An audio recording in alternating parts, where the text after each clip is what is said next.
Hi everyone, welcome back to my video again. So as you can see on my back here is we are burning some of our papers kasi it's been raining and it's been cold, so it's been a while since we burned a lot of our papers, so we don't actually throw our papers because sometimes we have like names and stuff like that. It's kind of like sensitive stuff on the mail, so we don't want to put it in or on the garbage. We usually shred them or burnt them. So ngayon is nagkaroon tayo ng time para magsunog ng ating mga papel. Ito guys is makikita nyo, dapat ito is for our greenhouse, but it's been a while. This is actually thick plastic, tapos PVC pipes. We made it like rectangle, tapos yun sana yung ilalagay namin sa gilid ng aming greenhouse, but it's been a while, so hindi pa namin nagamit, kaya ayan na yung nangyari. Nasira na siya, tapos yung PVC pipe is nag-bent na. And then makikita nyo guys yung passion fruit namin. Ito talaga is tumutubo na to, but then yung cold is dumating, so ayan, namatay siya guys. Sayang, hopefully makarecover. Ayan, tapos may isa pa doon, nandito pa yung isa namin tapos ito rin guys, ayan yung bird of paradise, namatay din siya. I think mabubuhay pa to, hindi naman totally dead, pero yung leaves niya is ayan, brown na nga. Tapos yeah, yan na nga guys. Tapos let's go over here. Nandito pa yung isa naman. Ito is they are white. Tapos this one is actually yellow. This one is very tough. Look at that, it's still alive. And then guys, yung we have some papaya also. They're not even growing that big yet, pero ayan, namatay siya dahil sa cold din. Nakita niyan, ayan na siya, tumutubo na siya ulit. Then yung cold is dumating, kaya hopefully makarecover. I'm not really sure kung makarecover pa siya guys. So ayan, 4 na bananas to. So 4 na puno there. O diba, sana makarecover pa siya. Ayan, makarecover pa sana. Tapos ito rin yung iba sa mga bird of paradise, kasi yun talaga is bird of paradise. Maganda yung ano niya, tapos classic kasi green lang siya, tapos yung flower niya is maganda.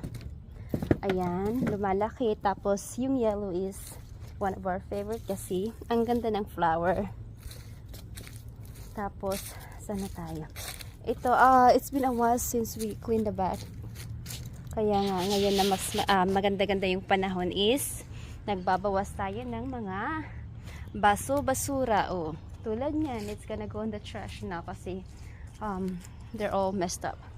Tapos ayan guys, gagamitin din namin yan, dapat is sa passion fruit pag yung vine niya is like ano na. But you can see here that we already did it here. Ayan, nakita nyo itong mga chicken wire, yung tawag dito, kasi this is for the passion fruit. Tapos hopefully makarecover siya. I'm just hoping and praying na makarecover yung passion fruit natin. Dalawa yan, ayun pala yung isa doon sa kabila, hindi ko na naipakita. Tapos yun lang naman yung happenings dito sa backyard ngayon. Medyo magulo talaga kasi we just finished pouring the concrete on our backyard, on our back, para sa extension ng aming bahay. Malaki yung extension, almost hindi naman same, pero almost as big as the main house. Ayan, maganda. Tapos yung fence namin guys is this is DIY. Ayan, diba? So nilagyan namin ng ano dito. Tapos it's 8-foot fence to. Tapos yung iba is naka sa ground. Ayan, kaya hindi siya full 8 fence. Hindi siya full 8 feet yung fence. Pero may mga ilaw din na that is a solar light. Ayan, solar light siya. Maganda pag gabi kasi umiilaw siya, yung parang dim light lang. Ayan. Tapos, yung sa gate is iba yung kulay. Iba yung kulay ng sa gate. Ayan. O, diba? Parang nasa ano ko lang.